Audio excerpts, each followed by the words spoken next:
Dualisme pengelolaan dan pengembangan Terminal Mengui Badung hingga kini belum mendapatkan titik temu, terutama menyangkut retribusi.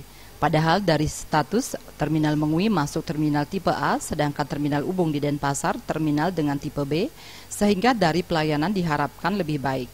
Namun karena adanya dualisme pengelolaan dan peraturan pemerintah yang tumpang tindih antara daerah dengan pemerintah pusat menjadikan pengelolaan terminal ini kurang maksimal.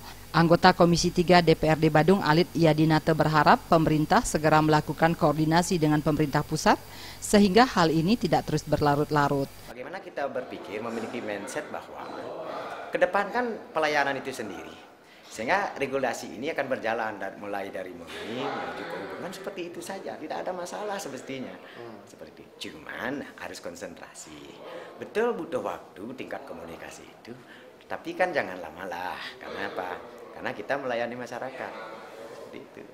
Belas ini Pak Bupati sudah habis masa jabatannya, ya tentu PR bagi Bupati selanjutnya.